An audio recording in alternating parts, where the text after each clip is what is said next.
Mire, si la ley se cumpliera, todos los autobuses deberían de tener lo que se llama una póliza contra terceros, que incluye lo que son los daños a las personas que viajan en ese autobús, los daños que puedan sufrir esas personas. Pero lamentablemente, Paula, no siempre es así, no siempre tienen esa cobertura especial y obligatoria que tienen que tener los autobuses para garantizar precisamente que cuando se da un accidente de esta naturaleza, esas personas puedan tener la certeza que pueden ser trasladadas a un hospital especializado en este tipo de siniestros, como sería el Hospital del Trauma del Instituto Nacional de Seguros.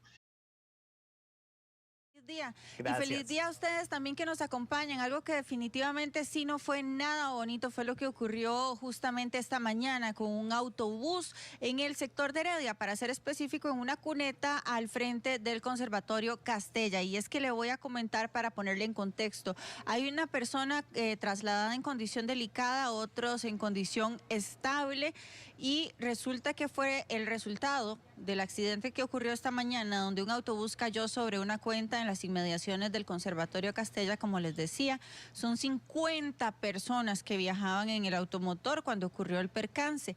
Pero entonces surge la pregunta: ¿cuán protegido estoy cuando viajo en autobús? ¿Qué tanto cubren sus seguros? ¿Qué pasa también con las jornadas extenuantes que ya hemos informado más de una vez en Noticias Telediario que tienen los autobuseros, el tema de la antigüedad de las unidades de autobús? Vamos a analizar este tema con el licenciado Boris Molina, que nos acompaña vía Zoom. ¿Cómo está, licenciado? Un gusto saludarlo.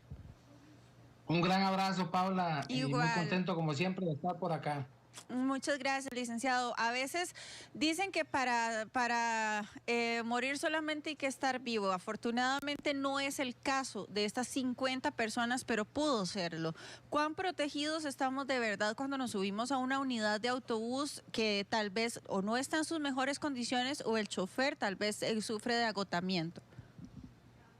Mire, si la ley se cumpliera, todos los autobuses deberían de tener lo que se llama una póliza de vida, una póliza contra terceros, que incluye lo que son los daños a las personas que viajan en ese autobús, los daños que puedan sufrir esas personas, ¿verdad?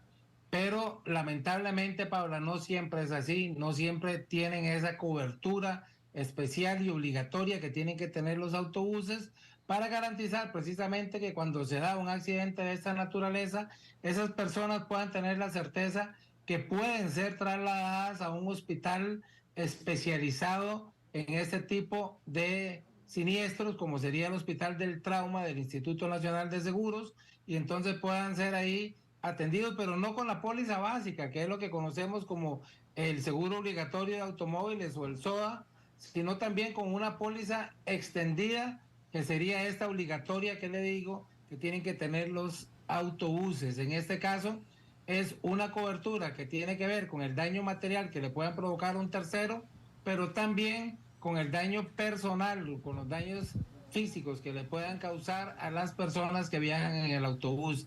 Si eso fuese así, entonces no tendríamos ningún problema, habría suficiente dinero, por decirlo de alguna forma, para darle cobertura a estos automóviles o a estos autobuses, en este caso en particular, pero no siempre es así, Paula. Vemos que hay mucha transgresión de la ley en ese sentido, y entonces casi que se convierte en una lotería montarse en un autobús y que verdaderamente tenga todas las condiciones, como usted mencionaba muy bien, no solo que tenga los seguros, sino también que sea una unidad que esté en perfecto estado, que cumpla con los estándares del tiempo máximo que pueden circular, que verdaderamente la persona que lo conduce esté en las condiciones óptimas y legales para poder conducir. Y entonces, cuando se cumplan todos estos requisitos, podremos estar tranquilos. En este momento, lamentablemente, yo diría que no, Paula. Son muchos los casos que hemos visto donde estas cosas simplemente no pasan, simplemente los autobuseros o las empresas autobuseras incumplen, y no tenemos un Estado que fiscalice eficientemente esta situación. Licenciado, en el caso de los seguros para transporte público, ¿abarca o cubre la unidad y sus pasajeros, o tiene un límite de pasajeros que puede cubrir la póliza? Bueno, son distintas coberturas. En este caso, las obligatorias para los autobuses son las que cubren a las personas que viajan dentro del autobús y a los daños que le puedan provocar a terceros, ¿verdad? La propia unidad debería estar cubierta, pero eso no es obligatorio, es voluntario. Ajá, Si la empresa autobusera, digamos, contrata una cobertura que se llama colisión y vuelco, dependiendo de la aseguradora, pero básicamente es eso, colisión y vuelco. Entonces, en un caso como este que estamos viendo ahorita en pantalla, podría cubrirse, si tiene un seguro completo, los daños que le pasaron al autobús, los daños que hayan podido sufrir las personas que iban dentro del autobús e incluso los daños que le puedan provocar a la propiedad estatal, a la correcto. cuneta, a Ujú. algún poste, alguna cosa de este tipo.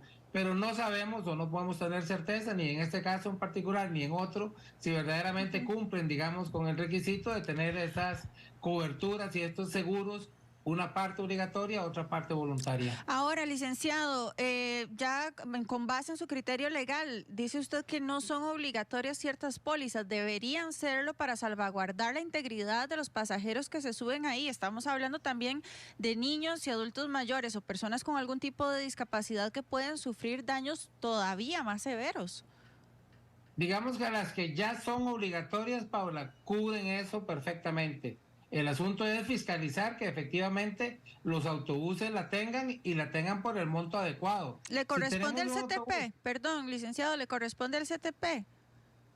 exactamente, le corresponde al Estado a través de las instituciones específicas, de lo general a lo particular, al Estado, Ministerio de Obras Públicas y Transportes y en tercer nivel al CTP. Ujú. Pero es al Estado en general, o sea, si el CTP no cumple, el Ministerio de Transporte tiene que ver quién cumple dentro de esa institución y si el Ministerio no cumple, el gobierno central tiene que velar para que eso se dé. Si no, se da lo que se llama una culpa invigilando, es decir, se culpa al Estado por no vigilar, por no fiscalizar adecuadamente. Pero recordemos, Paula, si se cumple con ese requisito, las personas que viajan dentro del autobús van a estar cubiertas. ¿Cuál es el problema? Si tenemos un autobús, por ejemplo, con una capacidad para 50 o 60 personas, pero resulta que toman la póliza mínima, que puede andar en una cobertura, por ejemplo, de 50 millones por evento.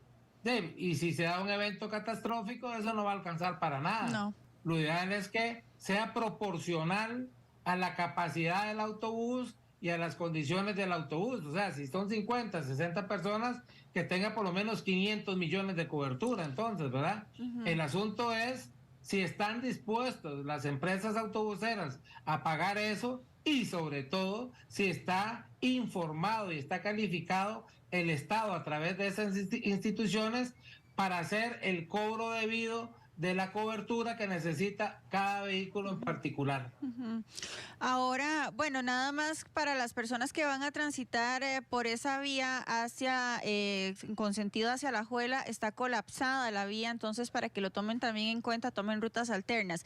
Licenciado, en el caso, por ejemplo, que se logre comprobar que no estaba en condiciones óptimas la unidad de autobús o que por el contrario se debió a un cansancio del conductor, los pasajeros podrían entonces establecer o entablar una demanda individual contra el Estado por no fiscalizar justamente estos dos aspectos. Claro, y porque están sufriendo en este caso, Pablo, un daño directo. Y recordemos que el artículo 1045 del Código Civil establece que toda aquella persona física o jurídica que cause un daño a otra está obligado a repararlo. Eso quiere decir que en este caso, si las personas sufrieron un daño de cualquier naturaleza, Paula, no necesariamente físico, puede ser que, por ejemplo, una persona de estas que viajaba en el autobús tenía una cita médica o tenía una cita de negocios o iba para su trabajo y entonces se vio afectado desde el punto de vista patrimonial porque por un acto negligente de la empresa autobusera o del conductor del autobús, entonces no pudo concretar su fin y se le causó un daño directo a esta persona, que tiene que ser resarcido ¿por quién? Por quien se lo causó. En este caso sería en primera instancia la persona física, si es que fue el chofer del autobús, y por supuesto de manera solidaria y directa la empresa autobusera o el dueño del autobús como tal. Ahora, licenciado, si el chofer alega que fue por jornadas exhaustivas, que tal vez se quedó dormido, que no reaccionó de la misma manera, ¿también podría recaer alguna responsabilidad sobre él o más bien sería sobre la empresa autobusera por someter a sus conductores en estas jornadas tan largas y extenuantes? Claro, vea que estamos hablando de una doble responsabilidad. Primero, la que tiene la empresa respecto del usuario del servicio, pero también la que tiene la empresa respecto de su colaborador, en este caso el chofer del autobús.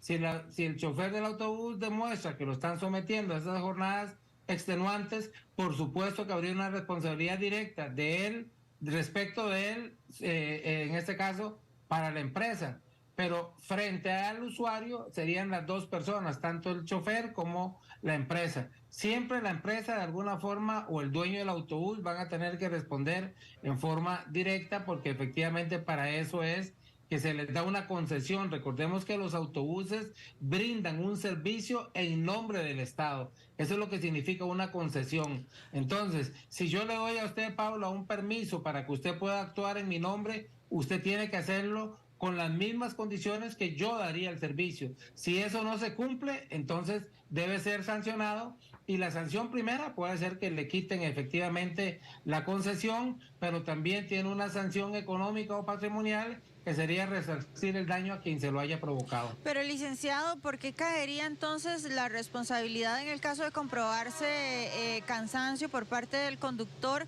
si ellos no pueden negarse a las jornadas de trabajo que les están imponiendo tal vez en la empresa autobusera? Claro, es que el usuario no tiene por qué cargar con esa responsabilidad tampoco, Paula.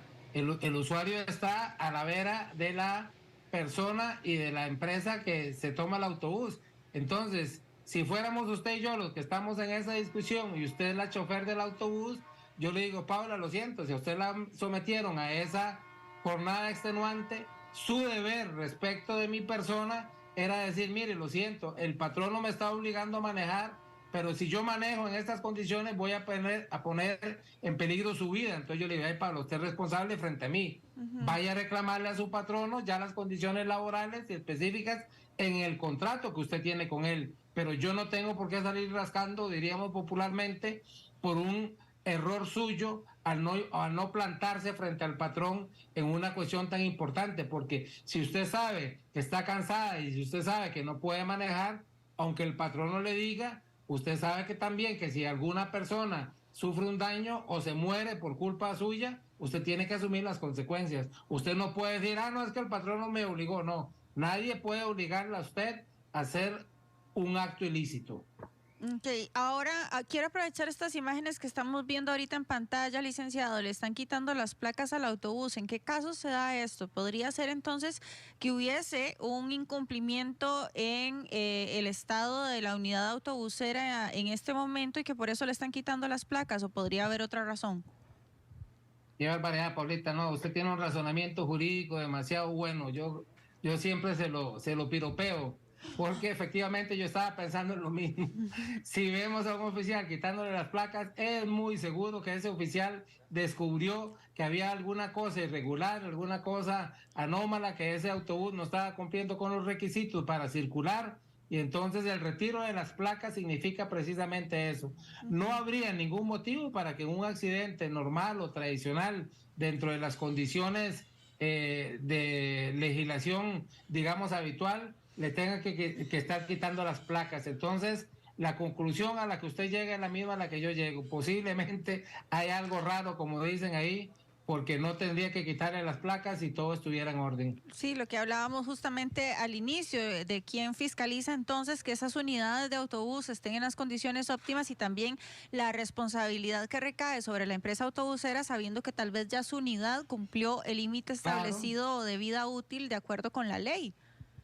Pero vea, Paula, que tenemos que esperar a que pase el accidente para que le quiten las placas y no circule más. Exacto. Cuando posiblemente, si se llega a descubrir que ese vehículo andaba de manera ilegal circulando, no de ahora, sino desde hace un año, desde hace 2 años, imagínense que entonces, ¿quién es el responsable indirecto de esa situación? El Estado, porque no cumplió con su obligación de fiscalizar adecuadamente. Entonces, frente al usuario, tendríamos potencialmente 3 responsables: el chofer, el dueño del autobús y el Estado.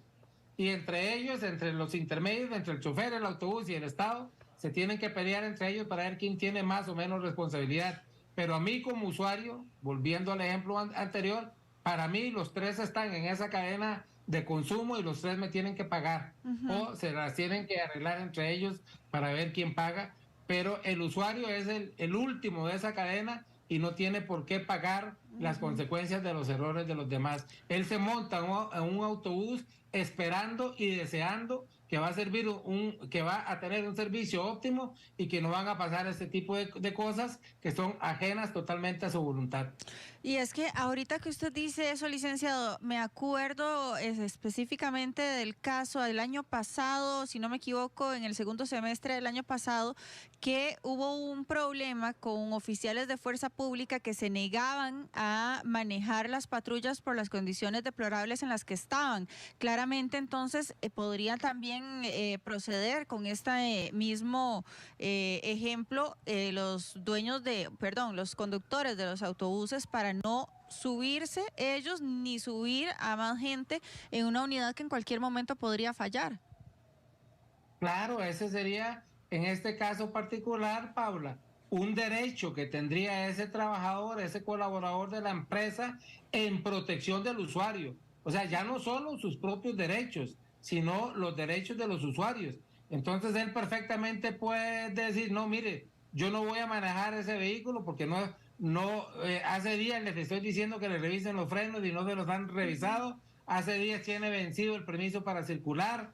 Me están sometiendo a mí a jornadas de 14, 15 horas diarias para manejar y no estoy en condiciones físicas para hacerlo. Entonces yo no me voy a prestar para que pase un accidente y después me culpen a mí. Es un derecho que tiene ese trabajador y créame que frente a la protección judicial o administrativa por parte del Ministerio de Trabajo de un trabajador en esas condiciones, él va a salir ganando y él va a ser protegido por el sistema. ¿Tienen derecho los pasajeros de esta unidad, licenciado, de conocer el parte de por qué pudo darse el accidente para, con base en eso, poder proceder?